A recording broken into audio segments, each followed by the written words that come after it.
আমরা ওই আওয়ামী কুলাঙ্গারের বাড়িতে প্রতিবাদ হিসেবে এই ডিম নিক্ষেপ করলাম।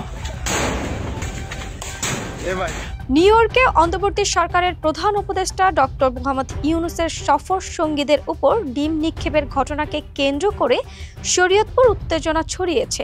মঙ্গলবার সন্ধ্যায় নড়িয়া উপজেলার চামটা ইউনিয়নের তেলিপাড়া গ্রামে যুক্তরাষ্ট্র আওয়ামী লীগের বিজ্ঞান ও প্রযুক্তি বিষয়ক সম্পাদক জাহিদ হাসানের বাড়ির সামনে বিক্ষোভ করেছে জাতীয় নাগরিক পার্টির নেতাকর্মীরা। জেলা এনসিপির সমন্বয়কারী রুহুল আমিনের নেতৃত্বে বিক্ষোভকারীরা প্রায় আধা ঘন্টা স্লোগান ও ডিম নিক্ষেপ করেন। তাদের অভিযোগ, আওয়ামী লীগের নেতারা বিদেশে পালিয়ে দেশের ভাবমূর্তি ক্ষুণ্ণ করছে। এ ঘটনায় বৈষম্য বিরোধী ছাত্র আন্দোলনের সাবেক আহ্বায়ক ইমরান আর নাজিরও ক্ষোভ প্রকাশ করেন। তিনি বলেন, জাহিদ সহ অনেক নেতা বিদেশে টাকা পাচার করেছেন, তাই তাদের সামাজিকভাবে প্রতিহত করা হবে। পরিস্থিতি নিয়ন্ত্রণে রাখতে ঘটনাস্থলে অতিরিক্ত পুলিশ মোতায়েন করা হয়। পুলিশ জানিয়েছে বর্তমানে অবস্থা শান্ত রয়েছে।